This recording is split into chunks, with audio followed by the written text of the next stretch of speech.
I was gonna rip his heart out. I'm the best ever.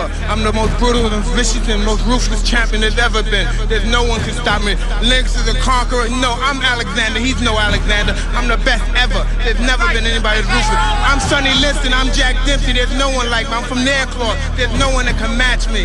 My style is impetuous. My defense is impregnable. And I'm just ferocious. I want your heart. I want to eat his children. Praise be to Allah.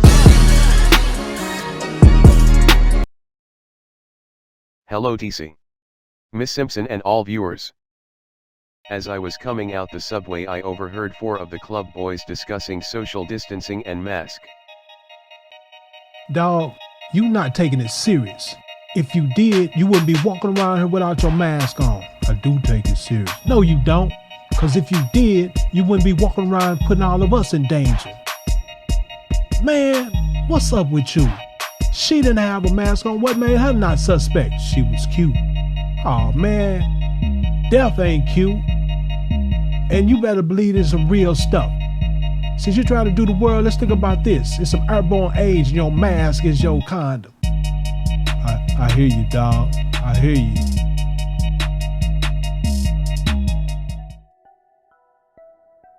I actually found that to be reassuring, confronting his buddy like he did. A lot of people take it for granted the availability of precautionary aids that are available. Things were very different at the turn of the current era. Since we are discussing the history of plagues and pandemics, let's get started. It was the year 165 to 185 CE.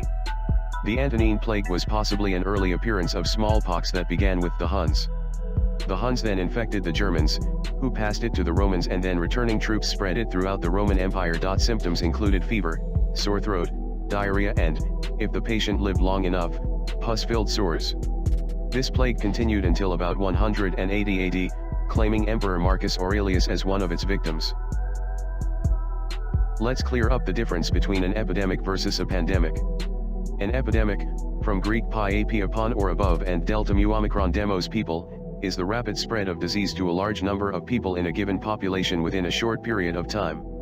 A pandemic, from Greek pi nu, pan, all and delta mu omicron, demos, people, is an epidemic of disease that has spread across a large region, for instance multiple continents or worldwide, affecting a substantial number of people.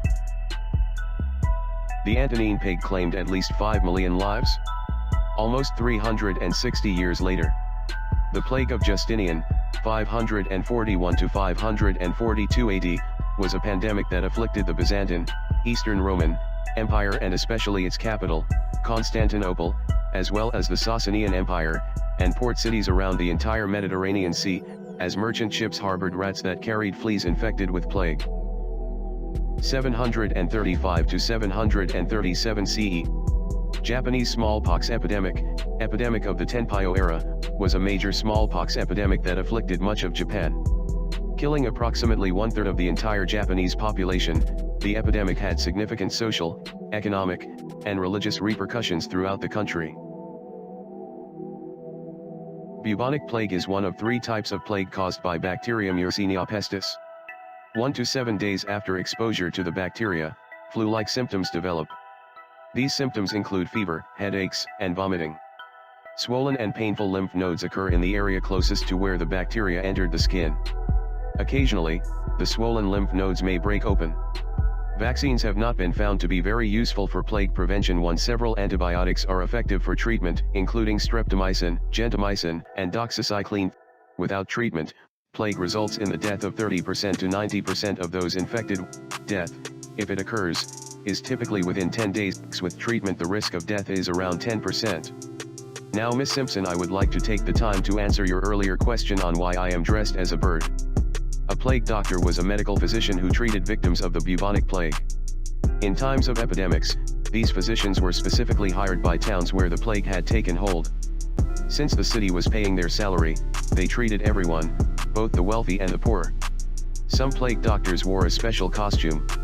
The garments were invented by Charles Delorme in 1630, and were first used in Naples, but later spread to be used throughout Europe. The next item is the well-known plague doctor mask, which was bird-like in shape, and had a long beak. According to one source, people once believed that the plague was spread by birds. Therefore, the use of such a mask may have stemmed from the belief that the disease could be removed from a patient by transferring it to the garment. The mask also had a utilitarian function, as the beak was packed with strong, pleasant-smelling substances, such as ambergris, mint, or rose petals. These were meant to ward the disease away because people believed miasma, bad air, spread the disease. Obviously, we know more about germs today and that this effort would not have been effective. Lorm's suit minimized exposure of the skin with a long overcoat. The neckline of this overcoat was tucked behind the plague doctor's mask and extended all the way down to the feet. The entire piece of clothing was coated with suet, which, according to one hypothesis, was based on the belief that it would either repel the plague from the doctor, or draw it away from the victim. An alternative hypothesis is that the suet served to keep bodily fluids from sticking to the coat. In order to protect the lower body from infection, Lorm designed his suit with a pair of leather breeches beneath the overcoat. Finally, a wooden cane was carried by the plague doctor. This tool served a variety of functions. For example, a plague doctor could use the cane to examine his patient without touching him or her. This tool could also be used to indicate to his helpers or the family members of a victim how and where to move the patient or the deceased. In addition, the cane could be used in defense against the assault of desperate patients. During desperate times, desperate measures happen, such as, in France and the Netherlands, plague doctors often lacked medical training and were referred to as empirics. In one case, a plague doctor had been a fruit salesman before his employment as a physician. Symptoms. Plague is divided into three main types: bubonic, septicemic, and pneumonic, depending on which part of your body is involved. Signs and symptoms vary depending on the type of plague. Bubonic plague is the most common variety of the disease. It's named after the swollen lymph nodes, buboes, that typically develop in the first week after you become infected. Buboes may be situated in the groin, armpit, or neck. About the size of a chicken egg. Tender and firm to the touch. Other bubonic plague signs and symptoms may include sudden onset of fever and chills, headache, fatigue or malaise, muscle aches. Septicemic plague occurs when plague bacteria multiply in your bloodstream. Signs and symptoms include fever and chills, extreme weakness, abdominal pain, diarrhea, and vomiting, bleeding from your mouth, nose, or rectum, or under your skin, shock, blackening and death of tissue, gangrene, in your extremities, most commonly your fingers, toes, and nose. Pneumonic plague affects the lungs. It's the least common variety of plague but the most dangerous, because it can be spread from person to person via cough droplets. Signs and symptoms can begin within a few hours after infection, and may include cough, with bloody mucus, sputum, difficulty breathing, nausea and vomiting, high fever, headache, weakness, chest pain. Pneumonic plague progresses rapidly and may cause respiratory failure and shock within 2 days of infection. Pneumonic plague needs to be treated with antibiotics within a day after signs and symptoms first appear, or the infection is likely to be fatal. Causes. The plague bacteria, Yersinia pestis, is transmitted to humans through the bites of fleas that have previously fed on infected animals, such as rats, mice, squirrels, rabbits, prairie dogs, chipmunks, voles. The bacteria can also enter your body if a break in your skin comes into contact with an infected animal's blood. Domestic cats and dogs can become infected with plague from flea bites or from eating infected rodents. Pneumonic plague, which affects the lungs, is spread by inhaling infectious droplets coughed into the air by a sick animal or person. All of this information is located on the web. Mayo Clinic and various Wikipedia searches. This information is from the Mayo Clinic. Complications of plague may include death. Most people who receive prompt antibiotic treatment survive bubonic plague. Untreated plague has a high fatality rate.